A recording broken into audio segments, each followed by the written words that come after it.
নমস্কার বন্ধুরা, শ্বশুরবৌমা রান্নাঘর অ্যান্ড ব্লগ চ্যানেলে সকলকে স্বাগত। আজ শেয়ার করব কাঁচা আলু দিয়ে দুর্দান্ত স্বাদের একটা রেসিপি। বাচ্চাদের টিফিনই হোক বা সন্ধ্যার আড্ডা একদম জমে যাবে। তাহলে কি করে তৈরি করব সেটাই দেখে নেওয়া যাক। প্রথমেই এইখানে আমি দুটো মাঝারি সাইজের পেঁয়াজ নিয়েছি। পেঁয়াজগুলোকে খোসাটা ছাড়িয়ে মাঝখান থেকে অর্ধেক করে একদম ছোট ছোট করে কেটে নেব। যতটা পারবেন পেঁয়াজটা ছোট ছোট করে কাটার চেষ্টা করবেন। আমি একদম আগে লম্বা লম্বা পাতলা করে কেটে নিয়ে তারপর আবারও ঘুরিয়ে সরু সরু করে ছোট ছোট করে কেটে নিচ্ছি। এইভাবে সব পেঁয়াজগুলো কেটে নিয়ে ফিরে আসছে। পেঁয়াজ কাটার পরে এইখানে নিয়েছি বেশ কিছুটা পরিমাণ ধনেপাতা। হাতের কাছে যদি ধনেপাতা না থাকে অবশ্যই কারি পাতাও ব্যবহার করতে পারেন, বা ধনেপাতা কারি পাতাও দুটোই ব্যবহার করতে পারেন। একদম ছোট ছোট করে কেটে নিয়েছি ধনেপাতা। এবার কেটে নেব কাঁচা লঙ্কা।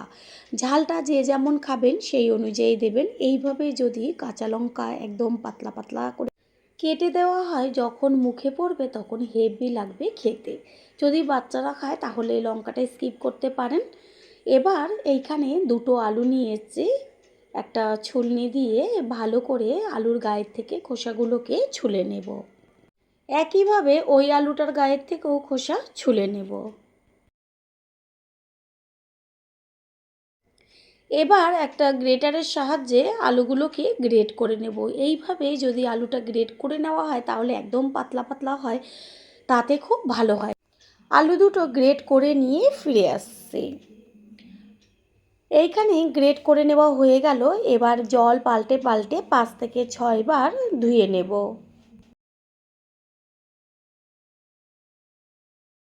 আলুগুলোকে ভালো করে ধুয়ে তারপরে জল ঝরিয়ে রেখেছি।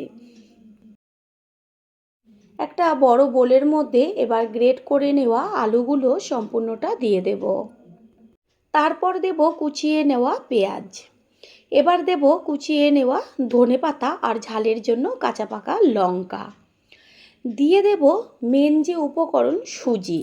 সুজির পরিমাণটা একটু বেশি ব্যবহার করবেন। দেব স্বাদের জন্য পরিমাণ মতন লবণ। আর এইখানে আমি আদা আর রসুনের পেস্ট ব্যবহার করেছি, সেটা স্কিপ হয়ে গেছে। দিচ্ছি কাশ্মীরি লঙ্কার গুঁড়ো ছোটো চামচের 1 চা চামচ। দিয়ে দেব 1 চা চামচ পরিমাণ সাদা গোটা জিরে। এইখানে আপনারা কারি পাতাও ছোট ছোট করে ছিঁড়ে দিতে পারেন। এবার হাত দিয়ে একটু সময় নিয়ে ভালোভাবে মেখে নিতে হবে। যেহেতু আলু আর সুজি আর কোনো রকম এইখানে আমি বাইন্ডিংয়ের জন্য কিচ্ছু ব্যবহার করব না। এই সুজিটা দিয়েই ভালো করে মাখতে মাখতেই দেখবেন একটা আঠালো ভাব চলে এসছে। সুজিটা বারবার বলছি একটু বেশি ব্যবহার করবেন। পুরনো বন্ধুদের সবসময় আমাদের পাশে এইভাবে ভালোবেসে থেকে এগিয়ে নিয়ে যাবার জন্য অনেক অনেক ভালোবাসা।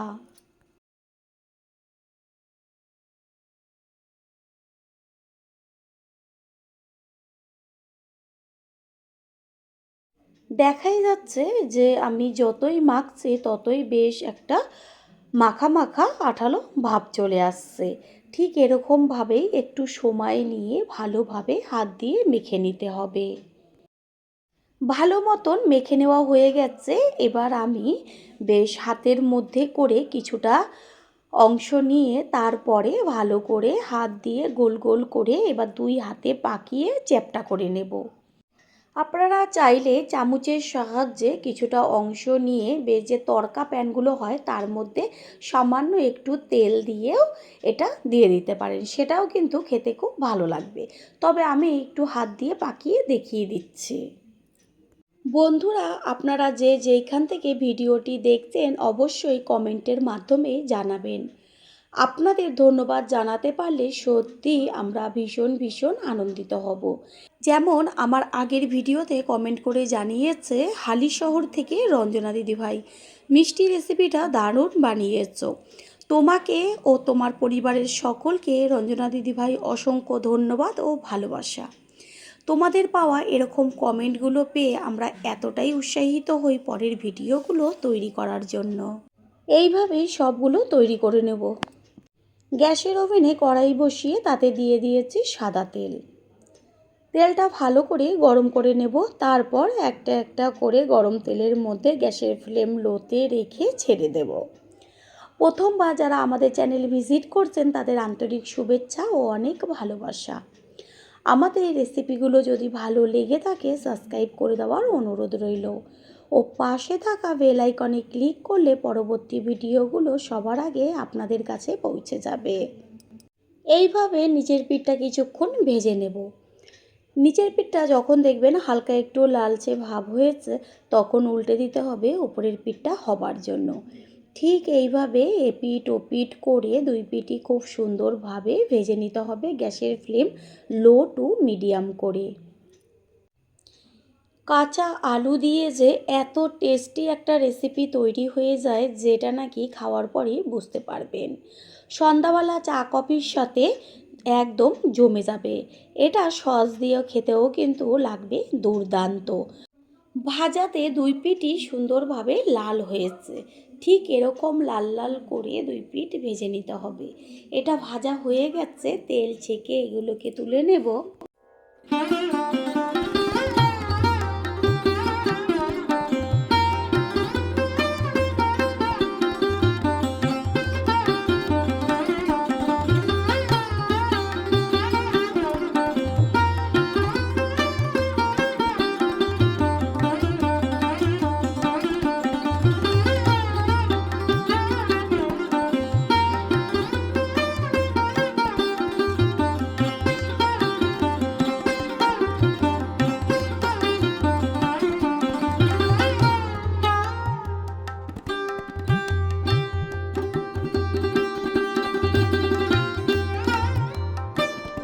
তৈরি হয়ে গেল আজকের রেসিপি।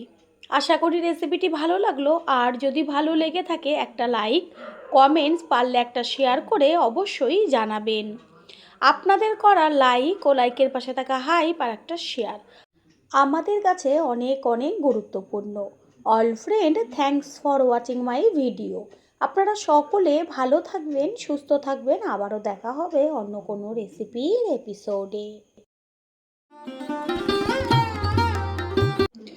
নমস্কার বন্ধুরা, শ্বশুর বোমা রান্নাঘর অ্যান্ড ব্লগ চ্যানেলে সকলকে স্বাগত। আজ শেয়ার করব মুগ ডাল দিয়ে সোয়াবিনের দুর্দান্ত স্বাদের একটা সম্পূর্ণ নিরামিষ রেসিপি, যেটা দিয়ে নাকি ভাত, রুটি, পরোটা সমস্ত কিছুই জমে যাবে। তাহলে কি করে তৈরি করব সেটাই দেখে নেওয়া যাক। সবার প্রথমে এইখানে নিয়েছি সোয়াবিন। এবার সোয়াবিনগুলোকে একটা বড় বোলের মধ্যে জল নিয়ে তার মধ্যে ভিজিয়ে রাখবো। সোয়াবিন জলে ভেজানো থাক। অন্যদিকে গ্যাসের ওভেনে কড়াই বসিয়ে তাতে দিয়ে দিয়েছি মুগের ডাল। আর মুগের ডালের পরিমাণটা একটু বেশি হলে কোনো সমস্যা নেই, আরও ভালো লাগবে। সেই কারণে ডালটা একটু বেশি দিয়েছি। এবার গ্যাসের ফ্লেম লো টু মিডিয়াম করে ভালো করে ভেজে নেব। ডাল ভালো মতন ভাজা হয়ে গেছে, এবার একটা প্লেটে ঢেলে নেব।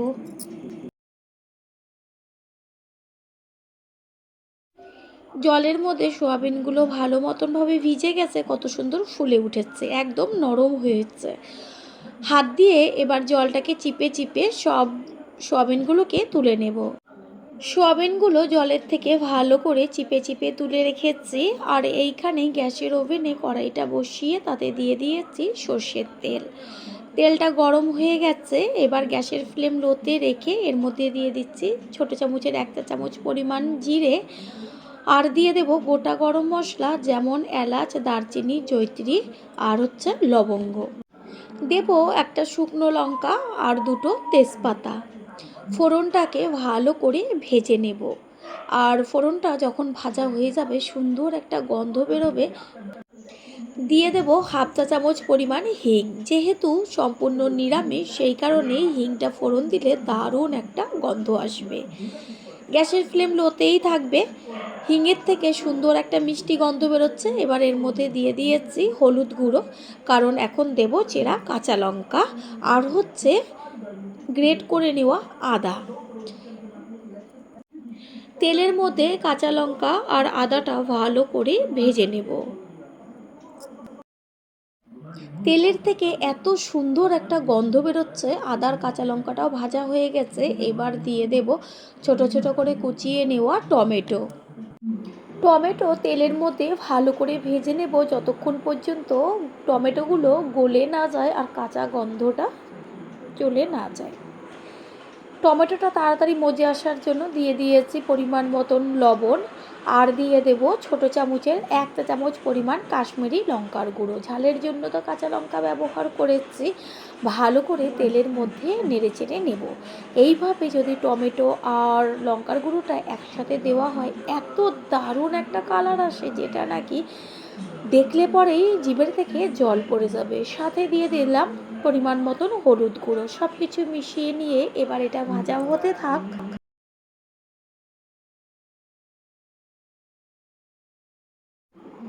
মশলাটা ভাজা হতে থাক, অন্যদিকে গ্যাসের অন্য ওভেনে কড়াই বসিয়ে তাতে দিয়ে দিচ্ছি সাদা তেল। তেলটাকে ভালো করে গরম করে নিয়ে এর মধ্যে দিয়ে দিচ্ছি হলুদ গুঁড়ো, কারণ এর মধ্যে এখন আমি দিয়ে দেব ওই যে ভিজিয়ে রেখেছিলাম সোয়াবিনগুলো, সেই সোয়াবিন। আর তেলের মধ্যে যদি প্রথমেই সোয়াবিনটা দেওয়া হয় চারদিকে তেলটা ছিটবে, হলুদ দেওয়ার কারণে আর তেলটা চারদিকে ছিটবে না। সোয়াবিনগুলোকে খুব ভালো করে বেশ লাল লাল করে ভেজে নেব। সোয়াবিনের মধ্যে দিয়ে দেব 1 চা চামচ পরিমাণ লবণ। এতে কি হবে, সোয়াবিনের মধ্যে লবণটা যাবে। পুরনো বন্ধুদের সবসময় আমাদের পাশে এইভাবে ভালোবেসে থেকে এগিয়ে নিয়ে যাবার জন্য অনেক অনেক ভালোবাসা। সোয়াবিনগুলো পুরো লাল লাল করে ভেজে নেওয়া হয়ে গেছে। এবার এগুলোকে একটা পাত্রে তুলে নেব। আর এইদিকে টমেটোর বেশ কাঁচা গন্ধটাও চলে গেছে আর খুব সুন্দরভাবে মজে গেছে তেলের মধ্যে। দিয়ে দিচ্ছি এই পর্যায়ে 1 চা চামচ জিরের গুঁড়ো, 1 চা চামচ ধনের গুঁড়ো, দেব অল্প পরিমাণ জল। এবার ভালোভাবে মশলাগুলোকে একসাথে মিশিয়ে নিয়ে ভালো করে কষিয়ে নিতে হবে। দেশ ও দেশের বাইরে থাকা বন্ধুদের, যাদের চ্যানেল না থাকা সত্ত্বেও আমাদের ভালোবেসে এত সুন্দর সুন্দর কমেন্ট করছে, তাদের অসংখ্য অসংখ্য ধন্যবাদ ও অনেক ভালোবাসা। এইভাবেই আপনারা আমাদের পাশে থাকবেন। আপনাদের এক একটা কমেন্ট আমাদের এতটাই উৎসাহিত করে পরের ভিডিওগুলো তৈরি করার জন্য। মশলা কষিয়ে নেওয়া হয়ে গেছে। এবার প্রথমে যে মুগ ডালগুলো ভেজে রেখেছিলাম সেটাকে ভালো করে 4-5 বার জল পাল্টে পাল্টে ধুয়ে নিয়ে মশলার মধ্যে দিয়ে আরও 2 থেকে 3 মিনিট মতন কষিয়ে নেব। সোয়াবিন বা মুগের ডাল দিয়ে তো অনেক রকম রেসিপি তৈরি করে খেয়েছেন, একবারের জন্য হলেও এই রেসিপিটি ট্রাই করুন। গ্যারান্টি দিয়ে বলতে পারি এত টেস্টি লাগে খেতে, যেটা নাকি খাওয়ার পরই বুঝতে পারবেন। ভালো করে কষিয়ে নিয়েছি ডালের সাথে। এরপর দিয়ে দেব ভেজে রাখা সোয়াবিনগুলো। আপনারা চাইলে আলুও ছোট ছোট করে কেটে ভেজে দিতে পারেন, তবে আলু ছাড়াও খেতে কিন্তু দুর্দান্ত লাগে। অনেকেরই আলু খাওয়াটা বারণ। ভালো করে আলু, ডাল আর মশলা একই সাথে কষিয়ে নেব। প্রথমবার যারা আমাদের চ্যানেল ভিজিট করছেন তাদের আন্তরিক শুভেচ্ছা ও অনেক ভালোবাসা। আমাদের রেসিপিগুলো যদি ভালো লেগে থাকে সাবস্ক্রাইব করে দেওয়ার অনুরোধ রইল ও পাশে থাকা বেল আইকনে ক্লিক করলে পরবর্তী ভিডিওগুলো সবার আগে আপনাদের কাছে পৌঁছে যাবে। গ্যাসের ফ্লেম হাই করে দিয়ে দিয়েছি জল। জলের পরিমাণটা বেশি প্রয়োজন নেই। আর ডালটা এমনভাবে সিদ্ধ হবে যেন সমস্ত ডালই গোটা গোটা থাকে, তবে ভেতরটা নরম হয়ে যায়। খেয়াল রাখবেন যেন জলের সাথে ডালটা গলে না যায়। এরপর একটা ঢাকনা চাপা দিয়ে দেব। আর গ্যাসের ফ্লেম তো হাই করে দিয়েছিলাম, এবার লো ফ্লেমে ডালটা সিদ্ধ হবে, সেই জন্য লো ফ্লেমেই রাখতে হবে। বন্ধুরা, আপনারা যে যেইখান থেকে ভিডিওটি দেখছেন অবশ্যই কমেন্টের মাধ্যমে জানাবেন। আপনাদের ধন্যবাদ জানাতে পারলে সত্যিই আমরা ভীষণ ভীষণ আনন্দিত হব, কারণ আপনাদের করা কমেন্টসগুলো পেয়ে আমরা এতটাই উৎসাহিত হই পরের ভিডিওগুলো তৈরি করার জন্য। কিছুক্ষণ বাদে ঢাকনাটা সরিয়ে দিয়ে আমি একটু চেক করে নিচ্ছি ডালটা সিদ্ধ হলো কিনা। ডাল কিন্তু এখনও সেইভাবে নরম হয়নি। ঢাকনা দিয়ে চাপা দিয়ে দেব। আর মুগ ডাল তো বেশিক্ষণ লাগে না সিদ্ধ হতে, সেই কারণে রেসিপিটা চট জলদি তৈরি হয়ে যাবে।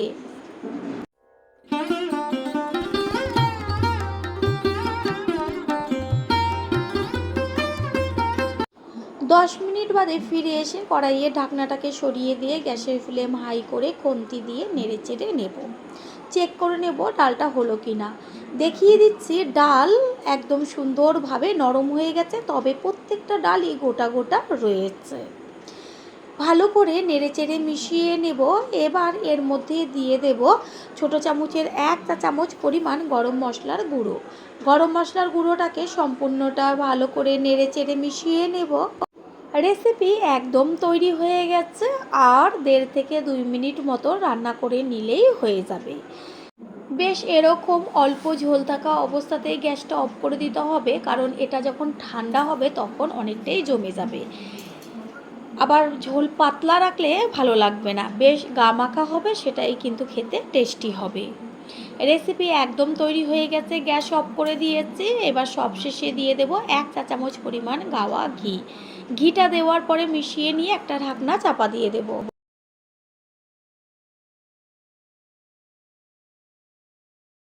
5 মিনিট মতন ঢেকে রেখেছিলাম, তারপর ঢাকনাটা সরিয়ে দিয়ে সম্পূর্ণ লুকটা দেখিয়ে দিচ্ছি।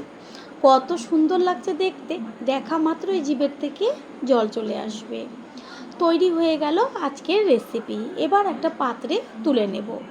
আশা করি রেসিপিটি ভালো লাগলো, আর যদি ভালো লেগে থাকে একটা লাইক, কমেন্টস, পারলে একটা শেয়ার করে অবশ্যই জানাবেন।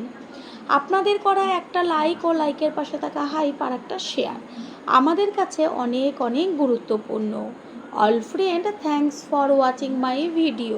আপনারা সকলে ভালো থাকবেন, সুস্থ থাকবেন। আবারও দেখা হবে অন্য কোনো রেসিপির এপিসোডে।